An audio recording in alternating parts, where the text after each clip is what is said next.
What is going on, everybody? Welcome to a new week of the ASTROLABE, brought to you by King Pilled.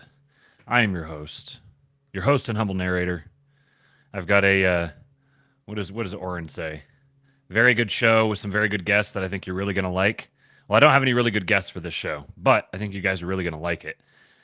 Before I launch into it, I just got to give you guys a heads up that on Friday evening, let me share my screen here. On Friday evening, I joined Mr. Westford, good friend of the show. You guys may have seen him in the comments here occasionally. I joined him for a stream, taking the King Pilled. His channel's called Mr. Westford. I'll put the link in the master thread over on the King Pilled Substack after this episode is over, so you guys can go watch that. It was a very good conversation. We talked about some stuff about the inter-orthodoxy online content. Talked a little bit about politics, the role of an Orthodox Christian, and in the political system. And then we finished off the last hour or so talking about or playing Halo together, and he just absolutely stomped me as I expected. But that was a very good conversation. Really enjoyed talking with my good buddy Westford. So you guys should go check that out. Oops, let me make sure I save that window here so that I can post it on the master thread later on. Do me a favor and hit the like button. How are you guys doing? A great stream with a great guest I think you're really going to like. Yeah, I think you'll really enjoy. Something along those lines. I got to give a shout out to my little sister for my birthday present that I'm wearing right now. I'm going to kind of awkwardly stand up and show it to you guys since it doesn't show on the screen very well. Daddy's home. Daddy is home indeed.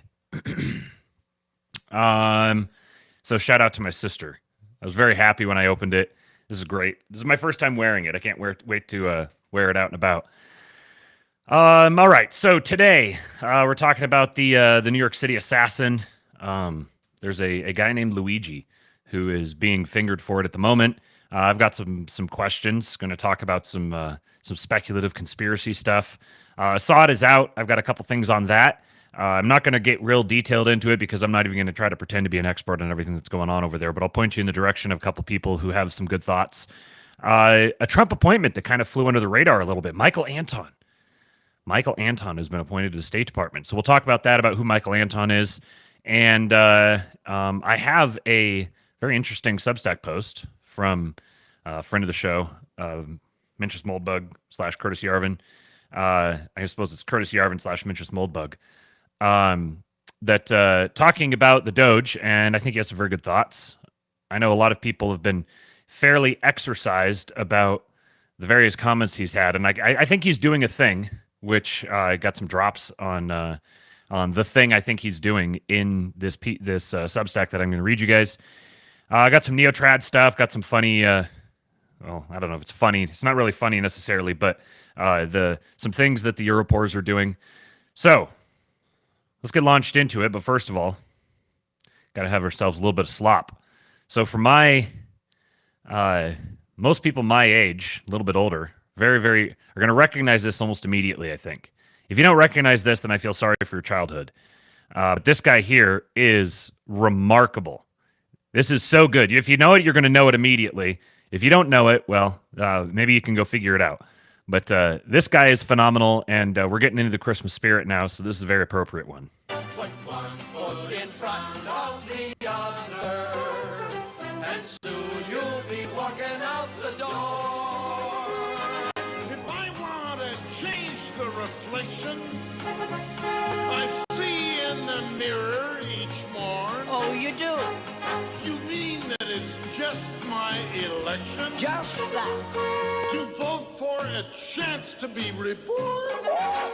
You put one foot in front of the other, and soon you are walking across the floor. Absolutely remarkable. Put one foot He has mastered it perfectly. the other, and soon you are walking All the way down to the smallest details.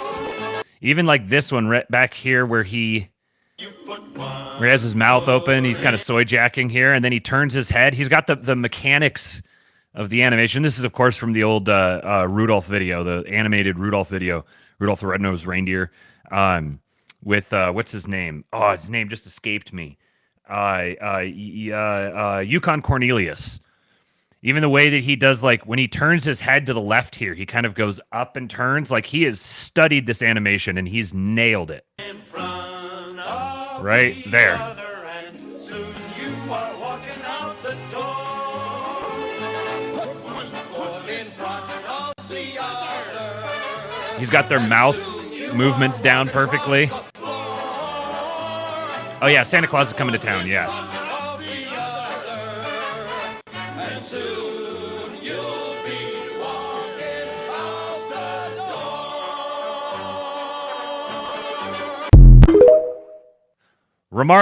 Remarkable slop. Yeah, where's the Bumble? The abominable snowman. Okay, and then going in a completely different direction. Lifestyle-based fitness versus livelihood-based fitness. I have no idea how much this looks like. It's just guys in costumes, but here's some dudes being dudes. Who can bend the unbendable bar? Bodybuilders or construction workers? First up, 50 kgs. Trey? Are you really struggling? Jonathan, Mr. Big Hands. Is that hard? That guy's got some Gotta meat make it look- hooks. Like it's a little challenge. 60 kgs. Come on, Trey. Come on, Trey. Okay. Let's see. Okay, that was easy. 80 kgs. Let's go! Use your lats. Use your lats. Yeah, come on. Come on. Kind of worried for you, man. Oh, that was easy. The golden bar. 100 solid gold kgs. Oh, no! Oh, let's see what happens. Do it! Make it pay! No! Oh my God! No! I'm not kidding. The world's strongest man, Mitchell Hooper, couldn't do that. Who can bend The TikTok slopfluencers are producing pro white construction worker content, and you're blackpilling? I would never. Couldn't be me. Shout out to Screwed Up Texas, gifted 5 memberships to the King Pilled, and Fat Chipmunk, Timothus89, Seasider, Jeff S, and Politically Catholic are our new members. Welcome to all of you guys. You too can become a channel member if you want to support the show. Help us through the little bit of a downturn here from getting a copyright strike. It's definitely affected the numbers big time. So getting that copyright strike absolutely gets you pushed down in the algorithm. So anything you guys can do to help support us through this difficult time, we're very much obliged. It's only $5 a month, and you can have a nice little green name in the chat. You can use all the King Pilled emotes. Need to add some more of those. I was thinking about that the other day. I've got a couple ideas of new ones I want to add in there. And then the only thing is you can't do it from a phone. You got to go to a computer to do it. App Store fees and such. They have not allowed you to do it to get a membership or gift a membership. I don't think you can gift memberships through the phone either. Maybe you can, but you definitely can't sign up for one. So you got to do it from the desktop browser. But thank you very much, Screwed Up Texas. Jason says, I can confirm YouTube strikes suck. Yeah, it looks like I think it's knocked probably about 20% or so of the audience down. And I don't think that it's at the, I don't think it's just like the timing of the streams or the time of year or anything, because it was directly correlated. I can look at the graphs and I could see the direct correlation in the impressions and everything going down right after I got the copyright strike. But so be it. We press on. We're not married to YouTube anyways. We're perfectly ready to move on at any point. So if you definitely want to stay completely updated with everything going on with the show, you got to follow me on Twitter at RealKingPilled, where I am streaming the show over there as well. I have not taken the re-education class yet. No. I should probably do that. Probably good channel maintenance. I should make a priority out of that, but I definitely haven't.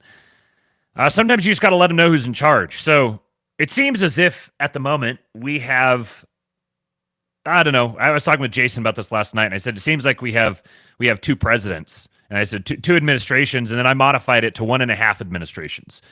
We've got like 1.5 administrations right now, but Trump is out being presidential, meeting with Macron, which is very interesting because it seems like, given a lot of the different things going on right now, I suspect that Macron is going to be, I don't know, he's been kind of quiet on a lot of things, interestingly, and now he's proactively going out and meeting with Trump here for this. I think they're there for the Notre Dame event.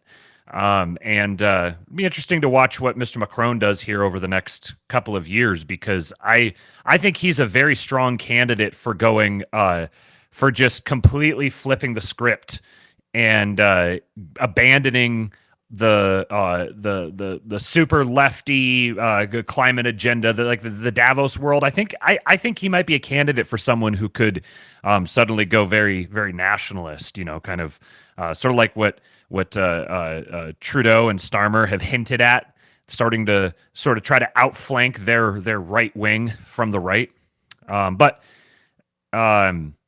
This one clip is funny. You can see who the alpha is in the relationship.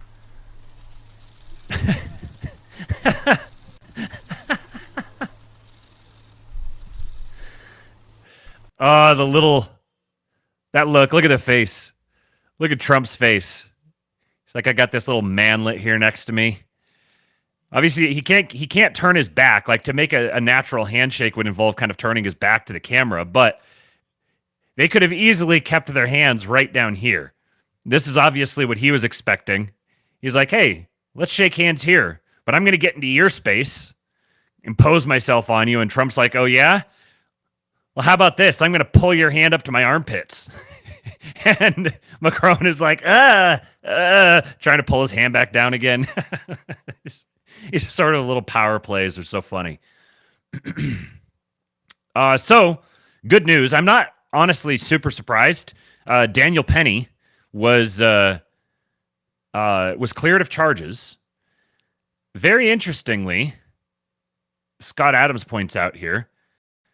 So Daniel Penny found not guilty of negligent homicide. I talked last week in the last episode of last week how they had dismissed the manslaughter charge, count 1, and very improperly had the jury, in contravention to the previous jury instructions, had them considering the second charge, count 2, of negligent homicide. So a lesser charge, but still would have come with, I think, something like 4 years in prison, something along those lines. Jury was hung on the first charge. And people have been doing looking at the drawings from the court. There's one there that's one woman wearing 2 masks, it looks like. So everyone's been speculating that she was the one holdout. She was the one who wanted to find him guilty on the first charge, and the rest of the jury was like, nah. So they go down to the second charge. They go out for the weekend. They come back, and almost immediately get a unanimous verdict of innocent on the lesser charge when the higher charge was hung. He says, how do you get a unanimous verdict of innocent on the lesser charge when the higher charge was hung? Did the jury just say, fuck you to the judge? Feels like it. Yeah, it's, there's really, if the higher charge was, if they were hung on the higher charge, then you would think that dropping down to a lesser charge would be, like, this is the entire scheme, honestly. Get them hung on the higher charge, and then, make the big ask, and then fall back to the lesser ask. But they get to the lesser charge, and then the whole jury is like, nope. And I kind of don't suspect that if this was Miss Double Mask holding up the proceedings, because she was like, no, he is guilty. I wouldn't suspect that she'd be like, no, it's not negligent homicide. He did it on purpose. So I'm going to find him innocent of negligent homicide because I think he was guilty of non-negligent homicide. I don't buy that. So it's kind of interesting that it turned out this way. But honestly, I'm not super surprised. They had all the protesters, the Black Lives Matter people, all out protesting. But the vibe shift is real. This is another indicator the vibe shift is real. Now they need to get him the hell out of New York City. I don't think the vibe shift is that real. And he does have a civil suit to deal with now with the family of the guy. The guy's like living on the streets. Family obviously doesn't care about him, but now they can get some gibs from the white man. So they're going to he's going to have to deal with the civil suit. He needs to sue the hell out of them, like countersue him. Get some high-powered attorneys and capitalize on this win with some more. Our esteemed vice president weighed in, quote tweeting Phil Mickelson, who had added some thoughts. I read his tweet on Friday saying that Daniel Penny should absolutely be exonerated here. And he tweeted again, he said, random thoughts. Mike Tirico and Chris Collinsworth are great in the booth. Day of the Jackal is an incredible show. These are genuinely random thoughts. Mike Tirico and Chris Collinsworth are great in the booth. Day of the Jackal is an incredible show. If a deranged individual threatens to kill you, let's hope there's a Daniel Penny around. And our extremely millennial vice president, extremely millennial posted. Turns out Phil Mickelson is super based, and I am here for it. Now, I suppose I said super millennial posting, but as I read that out loud now, I actually could imagine this coming from our favorite grumpy mustachioed Gen Xer in the house. So maybe I shouldn't be too hard on him. But it says, turns out Phil Mickelson's super based, and I am here for it. We got our vice president poster, our VP of posting is back, and he added another one after the verdict was announced. He said, I've not said much about this case out of fear of negatively influencing the jury. But thank God justice was done in this case. It was a scandal Penny was ever prosecuted in the first place. The White House has spoken. And it's interesting he added this negatively. So I've not said much about this case out of fear of influencing the jury. You could read that as him being like, oh, we need to have the process. Everything needs to go exactly as it is, so I'm not going to get involved in it. No, he's saying, if I speak out about the case, there's a very good chance that it's going to make matters worse for Daniel Penny. So I'm going to keep a trap on it right now. So we've got we got some savvy going on here amongst our guys.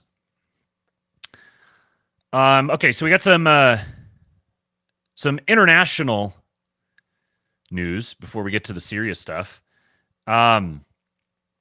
And the New York City assassin.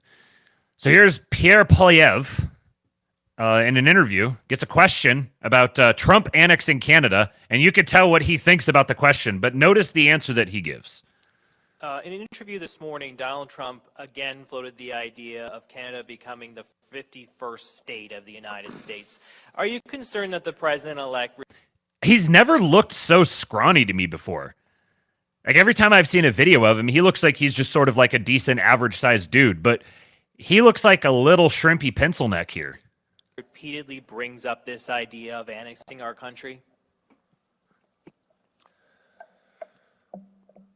Well, he's not happy about the question. bottom line is that Justin Trudeau is a weak leader, and he gains no respect from countries all around the world. Justin Trudeau is a weak leader. Nobody respects him. Canada should have a strong, smart leader with the brains and backbone to put our country first. Canada should have a leader, a smart leader with a backbone to put our country first. Make America, or make Canada great again. Canada first. And that's what I will do. We will have common sense conservatives will put Canada first. We will remove the crippling taxes and debt that have weakened our country under Trudeau. We will unleash the production of our resources to make ourselves debt. Remove the crippling taxes and debt. We will remove the crippling taxes and debt that have weakened our country under Trudeau. We will unleash the production of our resources. Of our resources to make ourselves more economically independent. Make ourselves more economically independent.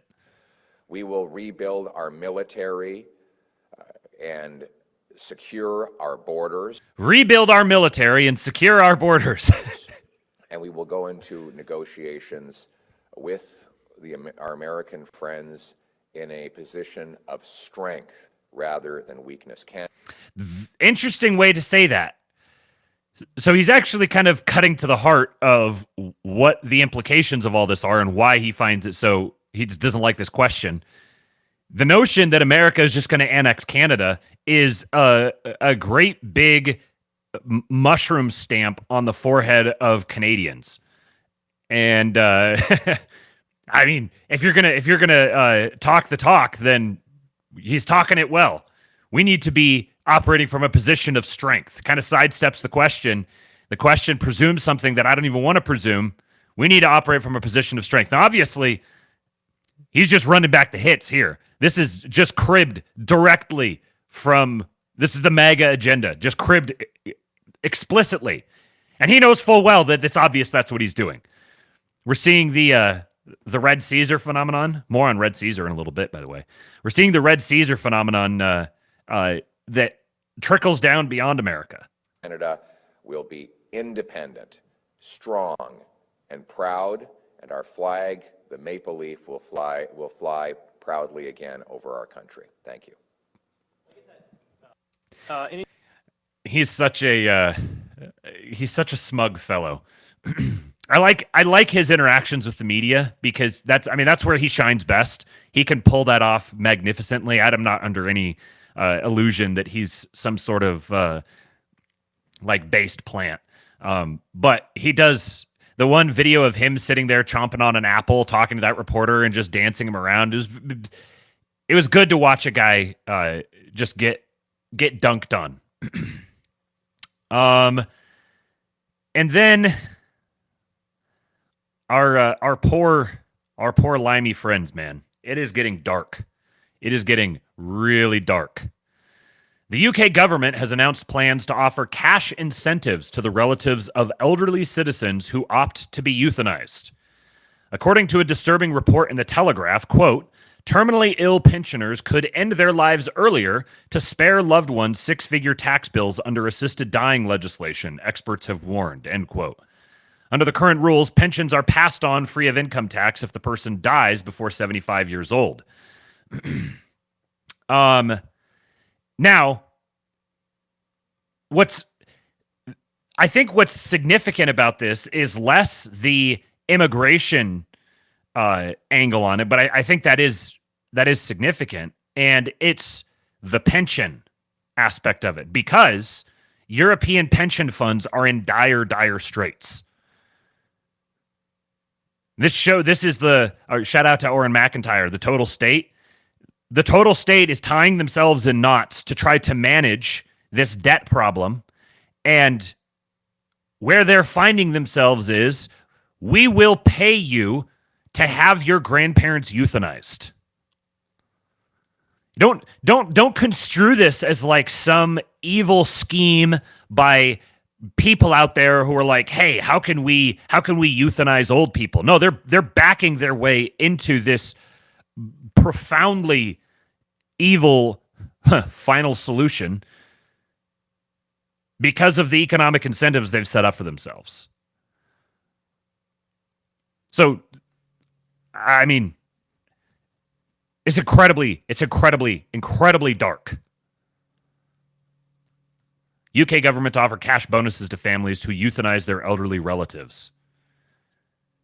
Because it'd be real easy. It would solve a lot of their problems if all of the old people would die and no longer have the claim on that pension, no longer actually need it to pay out to them. And so the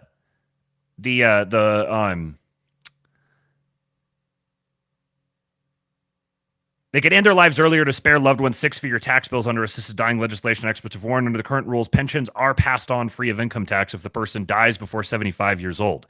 So they want them to die before 75 years old so that the pensions aren't passed on free of income tax. It's so dark. Kind of an awkward segue here, but on a similar note, talking about sovereign debt collapses and such, Michael Saylor has come out and suggested that he says, dump all U.S. gold for 5 million Bitcoin while the trade is free. You demonetize the enemy gold reserves to zero while we take control of the world's reserve capital network.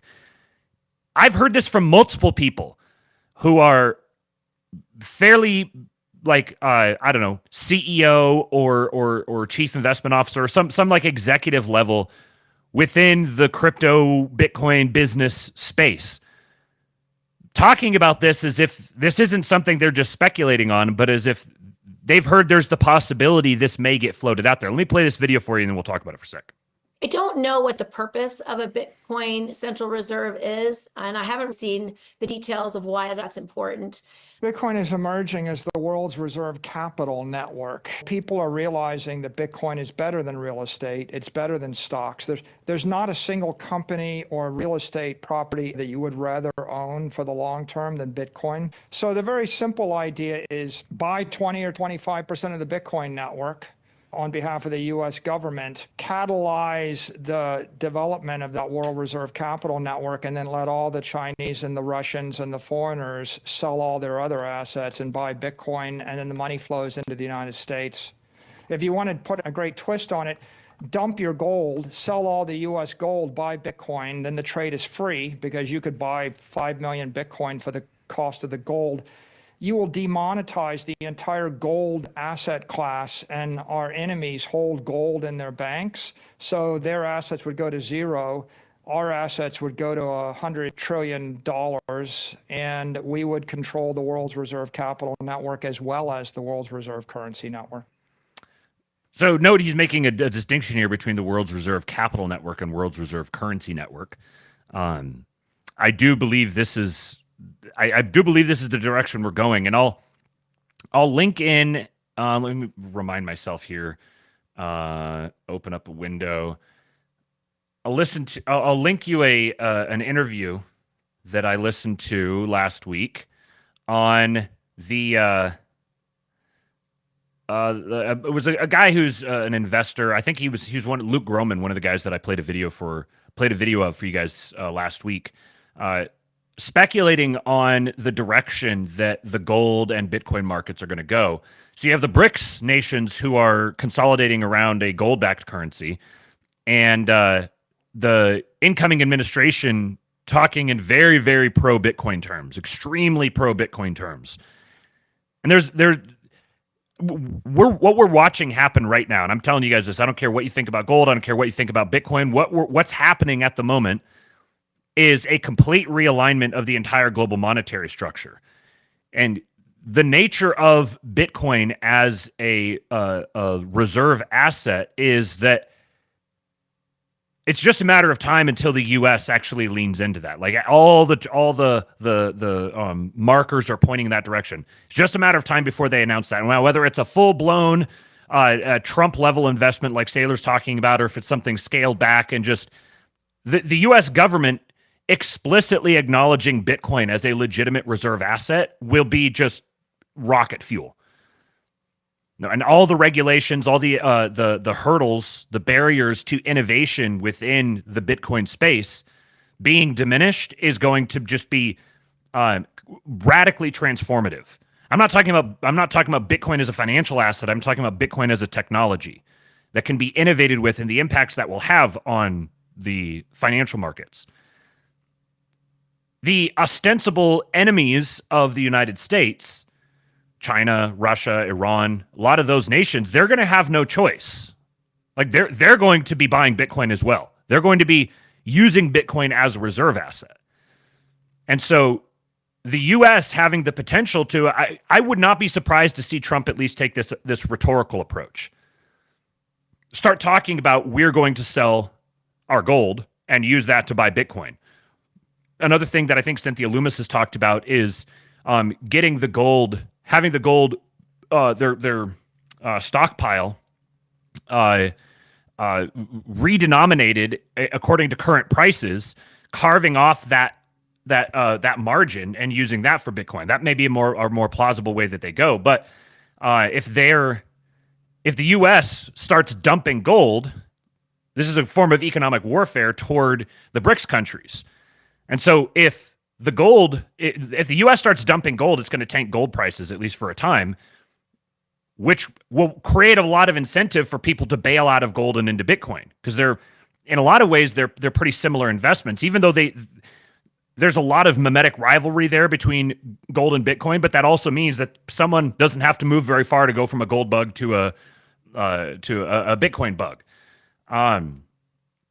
So nobody has any idea. Like you're not going to be able to predict what's going to happen in the financial markets and monetary policy world and stuff over the next couple of years. And tying this together with massive deregulation and onshoring in the United States is like I want to get through to people all of these old issues of degeneracy and stagnancy and the feeling of just being suffocated to death.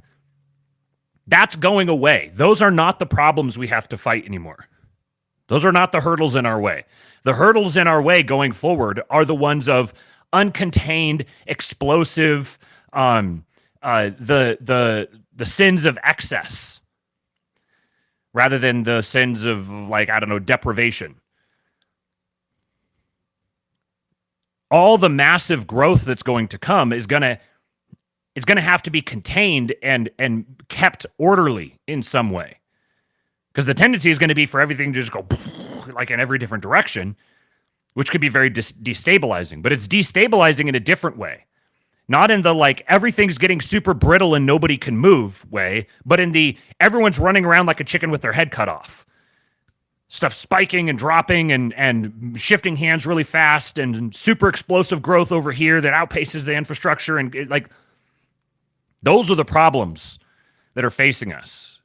Not like you need to try to hunker down and hide out somewhere and nobody's going to give a shit about you. That's going to be the danger. Nobody even cares about you. They're not coming after you. They've left you behind completely. And the rocket ship's going to take off and you're not going to be holding on to it. These are the types of problems that are facing us now, because we're transitioning into a completely new age. Not just on a generational cycle, not just going from a fourth turning to a first turning.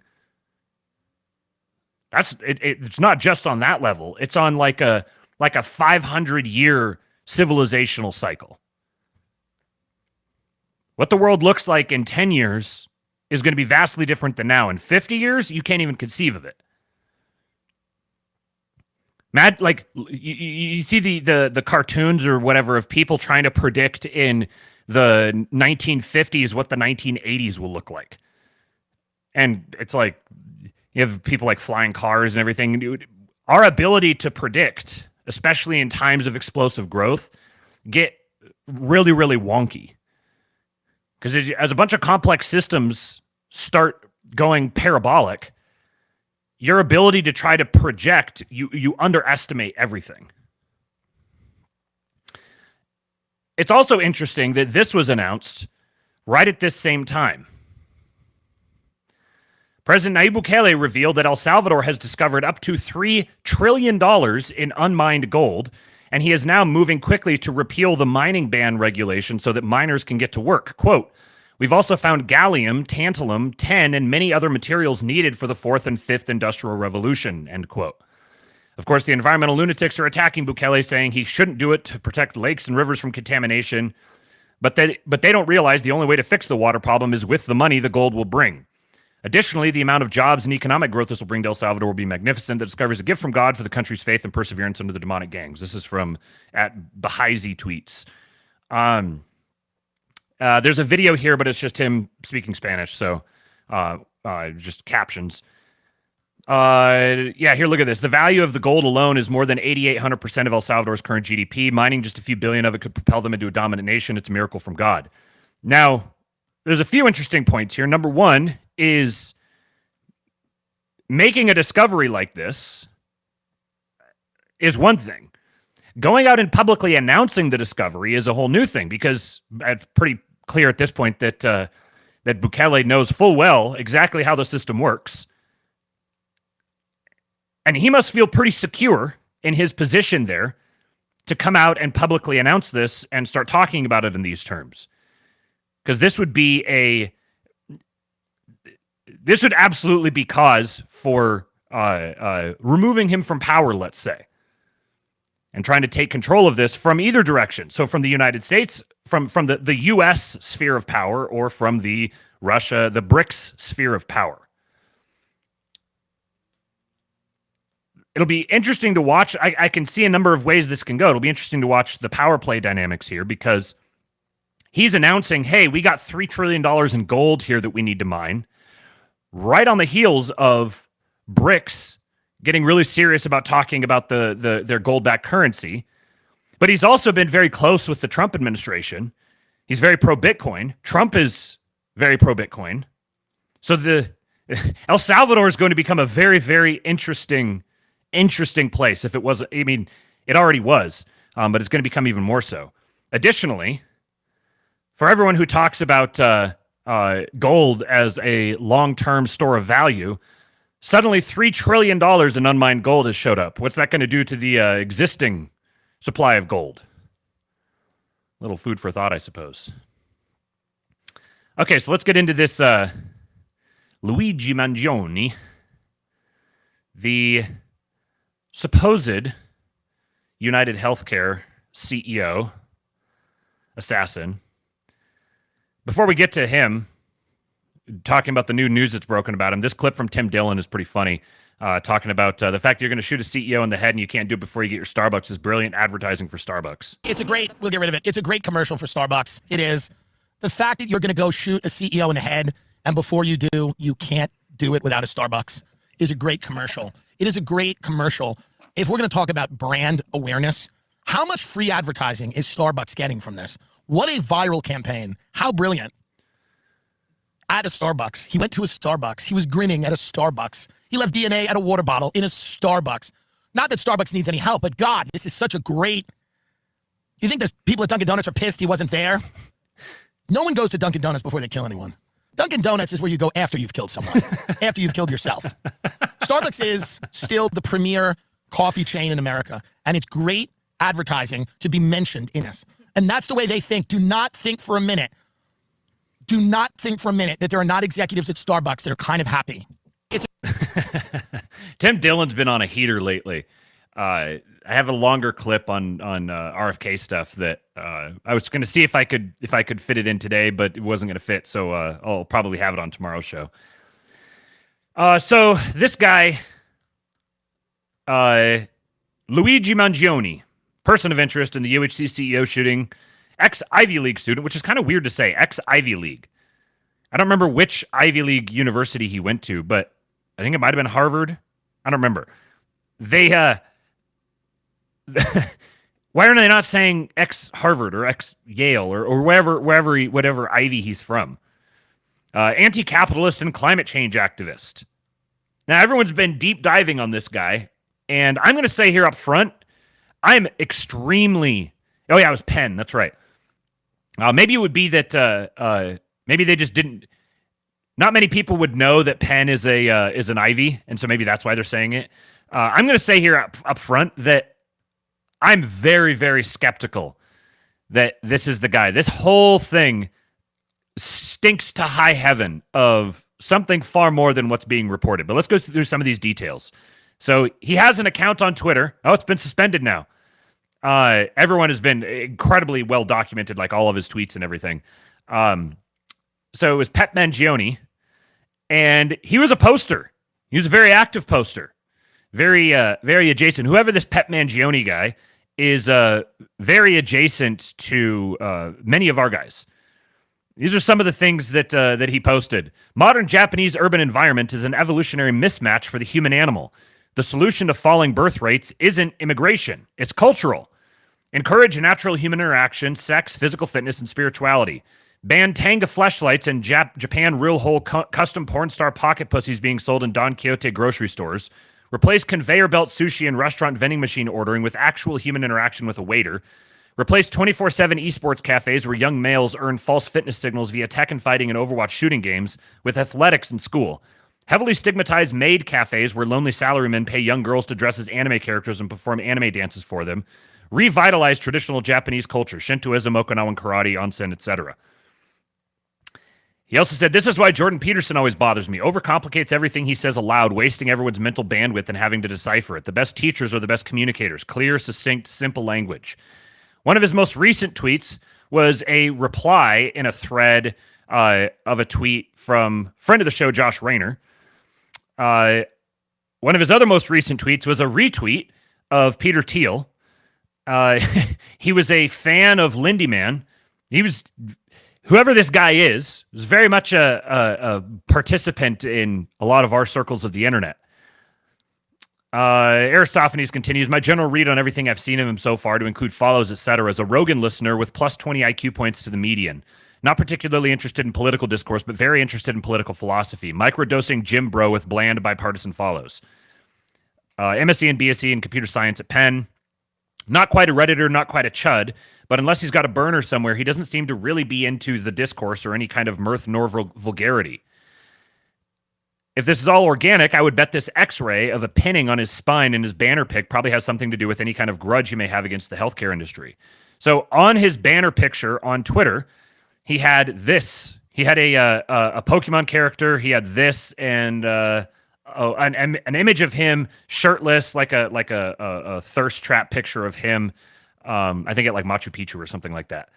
And so the story that's being laid out is he had a back injury when he was in Hawaii, had back surgery, and as a consequence of this, at some point, got into insurance issues, developed a grudge, and then either from the persistent pain or the medications or from getting one-shotted by ayahuasca or whatever, he basically lost his marbles and went dark several months ago. There's lots of tweets of people tagging him and being like, dude, where are you? What we haven't heard from you. So this is the narrative that's being laid out for us. Some selected tweets and retweets. He said, I can't even see this on here. I hate it how it does this. I can see it on my phone, but well, anyways, I'll put this in the master thread so you can see it later. He replied to Clown World in January and said porn should be regulated no less than alcohol, cigarettes, and travel. He retweeted a thread about ancient Rome was the world's most powerful empire for 500 years. There's this tweet about modern Japanese stuff. And then they found his Goodreads profile. Aristophanes says, so far my working theory is a guy with chronic pain from the pinning of an injury in his back combined with getting one-shotted by ayahuasca. They found his Gmail and his GitHub. He was a UI programming intern at Firaxis Games, working on the Civilization 6. Found his Facebook. He was valedictorian. They have his valedictorian video. Aristophanes says, it seems very out of step for how this usually goes. Generally, we all scramble to get this information because it goes down within an hour of the name of a suspect getting out. If this is all still up in 24 hours, be wary. So here's where I'm going to switch over to another window real quick, because this guy here, Walter Kern, has been calling this for 4 days now. December 5, he said the CEO murder surveillance footage was meant to be seen and picked apart. You're being engrossed in a true crime augmented reality game with certain social and political goals. That's my hypothesis. And he's gone on to make some other points here. Let me find, he had a whole handful of tweets, so I was just going to scroll his timeline for a minute.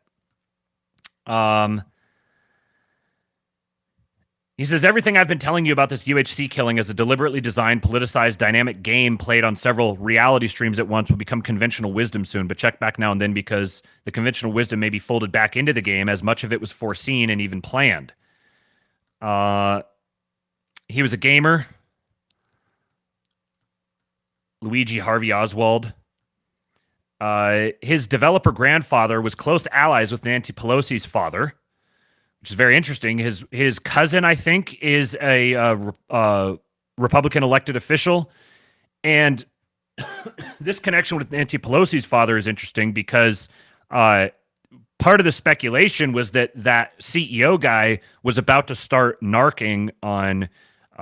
There's some kind of investigation going on related to Nancy Pelosi's stock trading, and he was supposedly going to start narking on it. So this connection's very interesting.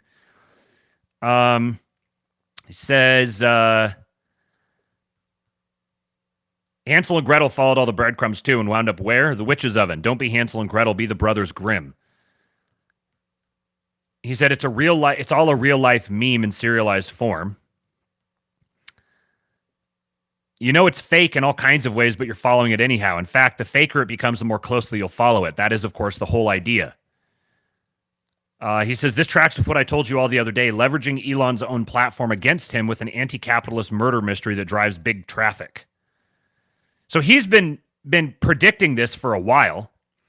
This was something else he'd said. Welcome to the dramocratic system, governance by storytelling, though it didn't start recently, of course. Now let's see if they catch this daring, dashing killer of a capitalist villain. And the shooting is a scripted artificial drama of the type an AI trained on news and true crime tales about major assassinations and manhunts might create. The extra prompt is the social justice angle. The story will also have this quality going forward because the next stages, right on through the trial, are also predictable, involve media cliches and legal rituals, and are thus manipulable in advance. We are inside a game, that is, an augmented reality game, as I said from the start. The game creator may be the kid or the kid and collaborators, but the crucial point is we are characters in it too. Our responses have also been anticipated and scripted for us. So, let me come back to that other video here in just a second, but here's another tweet I had. This guy says, spoke with a source that had a lot of friends that went to high school with Luigi Mangione. What keeps coming back is a back surgery that, quote, changed everything for him, and he went, quote, absolutely crazy. Checks out with his Goodreads history and his x-ray and his header. A couple of books from him. He was very active on Goodreads. Back Mechanic by Dr. Stuart McGill and Crooked, Outwitting the Back Pain Industry and Getting on the Path to Recovery. So this video went up on YouTube under the same account name as the alleged assassin's X account. This was a couple hours ago. So it says, if you see this, I'm already under arrest with a countdown clock. This says the truth above the countdown, and then it counts down from 60 seconds.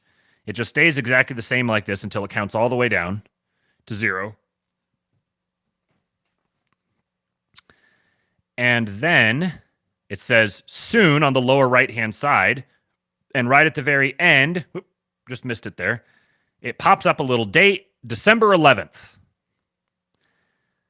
All is scheduled. Be patient. Bye for now. So Aristophanes says, yeah, this is beginning to look like an ARG. Something stinks. And then here's some screenshots of a friend of his who is messaging him, hey, man, I need you to call me. I don't know if you're okay or just in a super isolated place and have no service, but I haven't heard from you in months. You made commitments to me for my wedding, and if you can't honor them, I need to know so I can plan accordingly. Another one from 10:30. That was on 7/9. On 10:30, someone says, hey, are you okay? Nobody's heard from you in months, and apparently your family is looking for you. ARG is augmented reality game. So, friend of the show, Peruvian Bull, go check out my my interview with him a couple weeks ago. He said, let me get this straight. Killer is Luigi Mangione, Ivy League grad with degrees in comp sci, avid reader and active contributor on GitHub.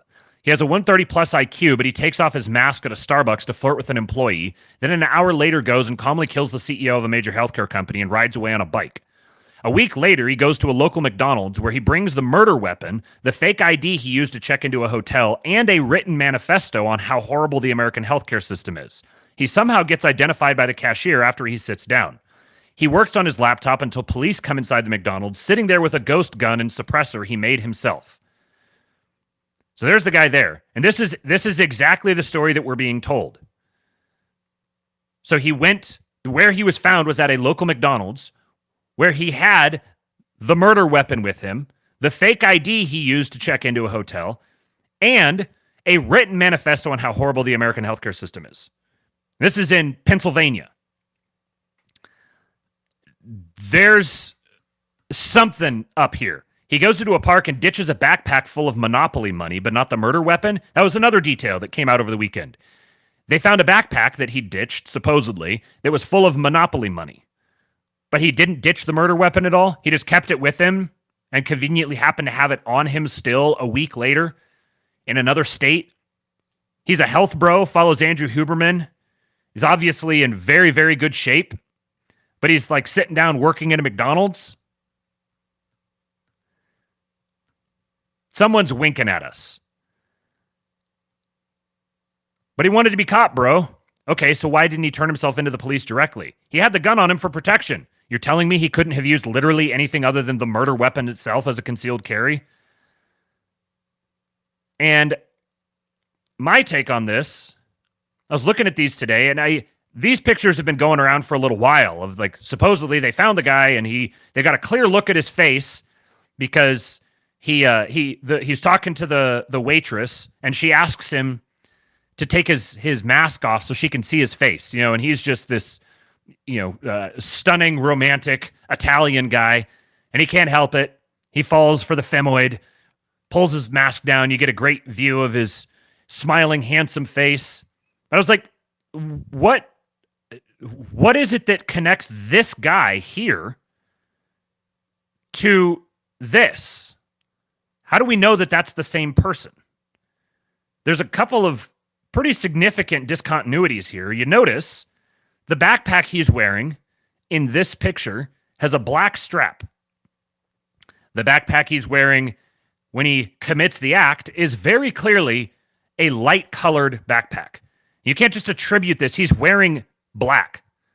If he's wearing a black or dark gray coat, then you can see by the color that this security camera showed that this is very clearly a light-colored backpack. I've had a lot of people in my mentions who are like, oh, it's just the quality of the camera and the lighting is different. And I'm like, dude, you're seeing a contrast directly between the jacket he's wearing and the backpack he's carrying.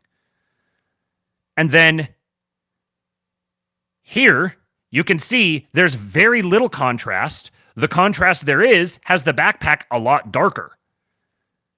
And it's not like this is that different.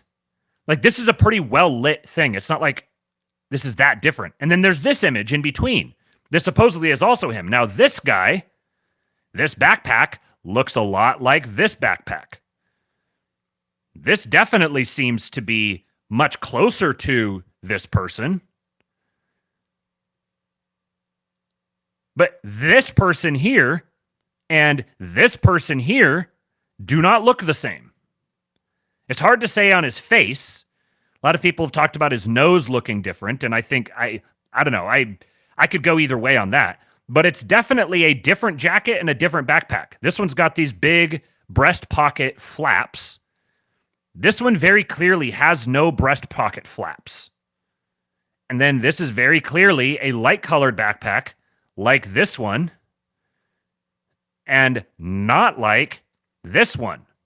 Now, I suppose maybe he had multiple backpacks and they got one image of him with this and then one image of him with this. But like, that's going to add even more questions to me. So he like was going with multiple. He had one backpack stashed here and one backpack stashed here. And he carried the one and then he went over to the other and then he swapped the backpacks out. And then he went and like, none of this is making any sense. And this also, it seems very clear. Now, this could plausibly be a video quality, enhancing the video quality, enhancing the image may kind of obscure it, but this very much looks to me like it's not a full zip jacket. It looks like this is a quarter zip pullover jacket, and this is very obviously a full zip jacket. And the fabric on the body of the jacket looks to be exactly the same as the fabric on the hood, whereas here it looks like the hood is a different fabric that's like one of those that rolls in and snaps into so you can have it without a hood. It looks like it's a different fabric, different color. In both images, the hood looks different. So I don't think that this guy here and this guy here are the same person. And this guy here looks much more like this guy here, at least just from the jacket and the backpack. So I haven't seen any evidence that this guy is this guy. Now, it doesn't really matter to me. I don't, I think the whole thing is there's no way to know any of this stuff. You're never going to know this kind of stuff. But they're putting these out because they want us to think this guy is this guy. And I'm just saying, yeah, you haven't proven it to me. You've shown a couple random pictures, but I would imagine that in New York City, there's a whole bunch of people in early December who are dressed exactly like this, wearing a thick jacket with a backpack and a balaclava or some kind of a face protection. Whatever this is, this whole story we're being passed off is complete bullshit. And I'm very sympathetic to the notion that this is some kind of an augmented reality game. It seems, I think we're primed for something like that. All right. You can own multiple jackets. Well, sure, but like, why do we not now just like claim every single person that we was seen on camera who appears to be a man wearing a grayish, brownish jacket? You have to differentiate between them somehow, and just assuming, oh, well, he just went and changed jackets and changed backpacks, and but it looks almost exactly the same. Like if he was going to stash it and change, you'd think he would change into something very, very different so he doesn't stand out. But no, he went and looked for something that at first glance looks exactly the same, but then if you study it a little more, it's like, wait a second, there's some big differences here. The whole story doesn't make any sense. Yeah, the YouTube channel was created earlier this year. And it's who knows if that YouTube channel is actually connected with him, but in either case, somebody is presenting it as connected with him.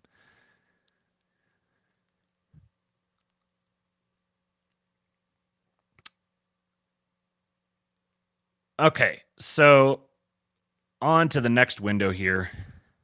Hopefully, don't have any audio issues with the screen share. So, update on the Joni Ernst, Pete Hegseth story.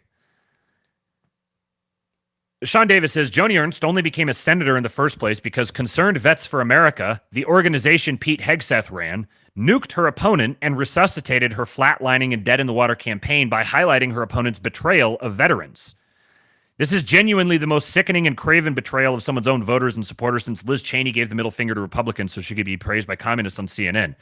What a fascinating turn of events. So, Joni Ernst is out here stonewalling about whether or not she's actually going to vote to confirm him or support his nomination, and she's like directly backstabbing him.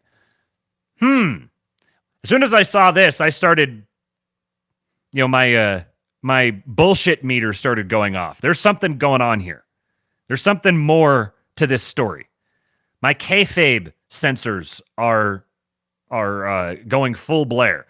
So then today, she now says in a statement that she supports Hegseth's nomination for defense secretary. So after all of this, she now issues this statement. I appreciate Pete Hegseth's responsiveness and respect for the process. Following our encouraging conversations, Pete committed to completing a full audit of the Pentagon and selecting a senior official who will uphold the roles and values of our servicemen and women, based on quality and standards, not quotas, and who will prioritize and strengthen my work to prevent sexual assault within the ranks. As I support Pete through this process, I look forward to a fair hearing based on truth, not anonymous sources. So it's still a little tepid, but she highlights a little quid pro quo here. He's going to prioritize and strengthen her work to prevent sexual assault within the ranks. So what she's saying is that he encouraged her, that he's committed to doing all of these things that he was explicitly put there for, that she was the one calling into question. There's like no way that Joni Ernst is out there like questioning him like, are you actually serious? I have my doubts that you're actually going to do a full audit. I have my doubts that you're going to uphold the roles and values of our servicemen and women based on quality and standards and not quotas. Again, I smell bullshit. I don't know if this is one possible theory would be that this whole thing was meant to be like you could look at it as like the, I don't know, the white hats perspective or whatever, pro-Trump perspective, that she's running this like, oh no, I'm obstinate, I'm not going to let it happen. So it gives the appearance that there was some sort of obstruction to it, but then it just goes along anyways. I don't know what would be the necessity of that necessarily. It could be as simple as she wanted to capitalize on her opportunity to extract a pound of flesh in return for it. So she's known all along she's just going to go along with it, but she wants to get some kind of a little carve-out consideration for her thing about sexual assault or whatever. That also doesn't really seem necessarily plausible, depending on what her actual the mechanism of her whole campaign against sexual assault in the military is. Because if anything, if that's like her big initiative, then him wanting to get rid of all the DEI standards and everything actually fits in line with that very, very well. So there's more to this story. But I happen to come across this video here. Benny Johnson. Joni Ernst ran on the promise of castrating the pigs in D.C. She lied. After 10 years in Washington, she's become a war pig, absolutely filthy. Now that Trump is trying to clean out the scum and mud, she's the one squealing.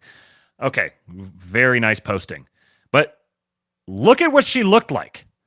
I'm Joni Ernst. I grew up castrating hogs on an Iowa farm. It looks like so a when wig. I get to Washington, I'll know how to cut pork. Joni Ernst, mother, soldier, conservative. My parents taught us to live within our means. It's time to force Washington to do the same. To cut wasteful spending, repeal Obamacare, and balance the budget. I'm Joni Ernst, and I approve this message because Washington's full of big spenders. Let's make them squeal. Oh my God. 10 years ago, Republican politics. It is. I mean, you can't tell me that it hasn't gotten at least a little better. This is just absolutely excruciating. And then a friend of the show made an announcement today. Now, I haven't followed up with him. I just saw this just shortly before I went live, so I'm curious to hear a little bit more about this. But I'll note that, first of all, we had Angela McArdle talking about how anybody who doesn't go along with Trump's agenda is going to get a massive primary campaign funded against them. And Charlie Kirk said that there was a already well-funded and very competitive candidate in Iowa ready to run at Joni Ernst's seat. Now, is Josh Smith the one they were talking about? I'll need to reach out to him and find out. But he says, good morning, friends. In 2026, I will unseat Joni Ernst in the Iowa primary, and we will have a U.S. senator from Iowa who cares about America first.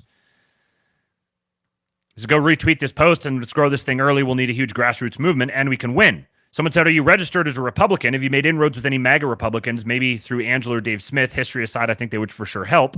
He said, I am a registered Republican, and yes to your other question. And he has put in his bio, Joni Ernst's worst nightmare. If this is what I think it is, things are going to start getting real interesting here. But I'll have to talk to Mr. Smith and get some more details. Back to our vice president. He highlighted a little segment here with Bridge Colby. If you'll remember, Bridge Colby had a very interesting conversation with Tucker Carlson several weeks ago. And J.D. Vance says, Bridge Colby makes a great point here. The advice and consent power of the Senate is not a blanket veto authority. The problem at DOD is that we keep losing wars, procurement is broken, and morale is so low we have a recruitment crisis. Pete was nominated to fix this. Pete Hegseth's been out there in the Senate making the case as well as on media. He's got a lot of allies coming out for him, vouching for him. I think my view is that, frankly, the president of the United States deserves a presumption that the people that he nominates, should be those the ones who serve in those positions. I mean, I think we talked a little bit earlier. What do these this pick mean or that pick mean? I think this is Donald Trump's agenda. It's putting Americans first. It's ending the forever wars. As he said, I don't start wars, I stop them. So I think that's the way I look at it. In terms of how the Senate's going to react, that's obviously sort of unpredictable. But I think Pete and others are making a very strong case for why he'd be an excellent Secretary of Defense. I wanted to highlight this because I've been hearing rumblings about this here. The advice and consent power of the Senate is not a blanket veto authority. And I'm wondering if there is the possibility. I think this would be a tough row to hoe. But I'm wondering if there's a possibility that in the background to all of this, the Trump administration is preparing to make the case that they can seat someone and in a cabinet position, even if the Senate doesn't vote for them. I don't know exactly how that would play out, but I'm hearing a lot of rumbling about this, and what Vance is tweeting here it could just be a political point, but it kind of hints at that the advice and consent, like the Senate can advise and consent, and the president can take them under advisement and acknowledge their consent or lack thereof, and then move on with the guy anyways. That would be like I said, I think that'd be a super tough row to hoe, but it'd be a big balls move, especially with, like you might have to legitimately take into consideration in the case of a Senate that's being, I don't know, leveraged by some foreign power or something like that, that you can't just have the president be completely crippled by the Senate. There's also like these positions that have been set up, the czar, the AI and crypto czar for David Sachs, the border czar, the DOGE czars. It'd be interesting to see if these are new positions that are being created, and I'm wondering what sort of actual authority they're going to have. We'll get more back into that particular subject with the DOGE thing that I read later on, but I have another tweet here from JD Vance, and then we'll talk about the serious stuff. So this guy here, Jamil Giovanni, I'm sounding the alarm. We must protect Christians in Canada from governments and corporations abusing their power in our country and from anti-Christian bigotry. I'll present this petition in Ottawa in the new year. Sign and share if you'd agree. If you agree, protectchristianscanada.com. This is from MP for Durham, Jamil Giovanni. Make your Pajit jokes, please. Max Fawcett says, so much contemporary conservatism revolves around cultivating and validating a sense of victimhood in groups that aren't actually victims. And JD Vance says, Canada has seen a number of church burnings in recent years thanks to anti-Christian bigotry. All over the world, Christians are the most persecuted religious group. Jamil is speaking the truth. Shame on journalists who refuse to see what's obvious. I'm just going to say, we've got the incoming vice president tweeting, all over the world, Christians are the most persecuted religious group. I'm still collecting the admissions that I was right about JD Vance, by the way. So we'll use another JD Vance tweet to lead in this the Syria story. For those of you who don't know, the Syrian government apparently has fallen, and Assad is in Moscow. He's seeking refuge for humanitarian reasons. And it fell remarkably quickly. There was basically no fighting. Now we've got effectively the newest version of Al-Qaeda, ISIS, whatever new propped up rebel group there.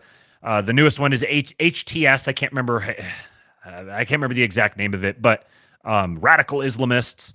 They've now established themselves as in control of the government. And JD Vance says, as President Trump says, this is not our fight, and we should stay out of it. Aside from that, opinions like the below make me nervous. So what Josh Rogan said is, no relation, it's ROGIN. He says, Syria is free. The rebels won. The people liberated themselves from tyranny. Freedom won. Russia, Iran, Hezbollah, and Assad lost. Historic. The road ahead for Syria won't be easy, but it will be better than the past. The world should celebrate Syria's liberation and help it succeed. He says, aside from that, opinions like the below make me nervous. The last time this guy was celebrating events in Syria, we saw the mass slaughter of Christians in a refugee crisis that destabilized Europe. Our guy is on point with his posting at the moment. He says, many of the rebels are a literal offshoot of ISIS. One can hope they've moderated. Time will tell. So this was Trump made this statement the day before all of this played out. He said opposition fighters in Syria, in an unprecedented move, have totally taken over numerous cities in a highly coordinated offensive and are now on the outskirts of Damascus, obviously preparing to make a very big move toward taking out Assad. Russia, because they are so tied up in Ukraine and with the loss there of over 600,000 soldiers, seems incapable of stopping this literal march through Syria, a country they've protected for years. This is where former President Obama refused to honor his commitment of protecting the red line in the sand, and all hell broke out with Russia stepping in. But now they are, like possibly Assad himself, being forced out, and it may actually be the best thing that can happen to them. There was never much of a benefit in Syria for Russia other than to make Obama look really stupid. In any event, Syria is a mess, but it's not our friend, and, all caps, the United States should have nothing to do with it. This is not our fight. Let it play out. Do not get involved. So, from a rhetorical perspective, I like what I'm hearing. And it's interesting that he's pointing out here that it may actually be the best thing that can happen to Russia and Assad to pull him out. Burning Bright, who's had some great posts lately, he had another thought on this I wanted to share with you guys. He said, this is a soft rerun of the 2021 Kabul withdrawal by U.S. troops, and Trump gave us a hint of it on Saturday morning. From an actual perspective, the world is realigning around twin regions of responsibility/sovereign alliance lines, which Putin, Xi, and even Trump refer to as multipolarity. That means no more global police forces, and that includes sovereign alliance players. Russia was in Syria in order to stop the advance of extremist groups propped up by the Western globalist hegemon. The U.S. was in Kabul specifically to profit these same forces, and we're seeing instances of the template all over the world, with Ukraine, the Prussian proxy state, being one of the most obvious examples. So Russia will ostensibly cease to operate in Syria under the guise of withdrawal due to their ongoing conflict in Ukraine. Just like the U.S. withdrawal from Kabul was blamed on the incompetence of the Biden admin, despite also representing the consummation of the Doha Agreement. The war is a story. And this, I want to particularly highlight this part here. The world is realigning around twin regions of responsibility/sovereign alliance, which Putin, Xi, and even Trump refer to as multipolarity. I think this is true. I think this is the broad takeaway from all of this. Again, not being an expert on all the details of this particular region of the world, but all the other trend lines are indicating to me Russia and China, the relationship they've developed is kind of beyond the point of going back. Like they're basically joined at the hip now, and Europe is going to be in free fall here shortly, and the United States is getting much more. The incoming administration and all of the rhetoric around even the middle of the road kind of normie political people is all about essentially isolationism. Now, I'm not like the United States is not going to be isolationist per se. The deep state, the globalists, all this stuff is not necessarily going to go away. But globalism, the actual forces of globalism, have been an imposition upon virtually all of the countries that have been affected by them, even when assets of that country have been acting toward the globalist end. And with the incoming crisis that's going to dominate most of the next year, economically, particularly in Europe, the United States is all the political pressure is trending toward the United States trying to get its own shit figured out. Withdrawing from all of these foreign conflicts, or as many of them as possible, reindustrializing, onshoring manufacturing, freeing up energy policy,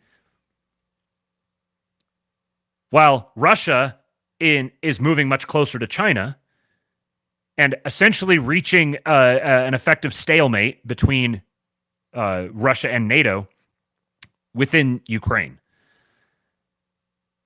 So what it looks like to me is basically the middle is going to get pulled out here. And I mean the middle, if you're looking at the West and the East, the middle is going to get pulled apart. We're going to get Monroe Doctrine America in the Western Hemisphere, where the largest focus is, this is the significance of Marco Rubio as Secretary of State, signals that Trump's intent is for the State Department to be focused much more on South America, South and Central America. So really entrenching American interests, controlling the entire hemisphere is why we're also getting memes about like annexing Mexico and Canada. Those memes bubbling up now aren't a coincidence. They're actually a signal to something deeper. I'm not saying that they're actually going to annex them, but it's probably more likely now than it has been in the past. I'm going to recommend to you guys because he could speak to it a lot better than I can. For the specific details of what's going on here, friend of the show, Semiagog, had a great stream the other night, and I would note that he did this stream before the announcement of Assad leaving the country was made. This was a couple hours before that. Syria, raw speculation on possibilities, live stream. Very strongly recommend you go watch this afterwards. He breaks down the different factions, and he's speculating. This is entirely speculation. He says it multiple times, and he's drawing on old news. He wasn't completely updated on everything, but he's able to speak to it a lot better than I will. And he talked in particular about the implication on energy policy, oil fields, and oil pipelines in the Eastern Mediterranean and in the Black Sea. And one of his, let me see if I can get up to a map here. It was one of his maps that he showed. Eastern Mediterranean gas and renewable energy infrastructure with planned offshore high impact wells. And what I'm going to be very interested, this is like part of the part of the world that I know the absolute least about, that I've never really paid any attention to, but I think is going to become a lot more interesting, is the Armenia, Azerbaijan, Georgia region. So obviously the NATO is very actively involved in Georgia right now.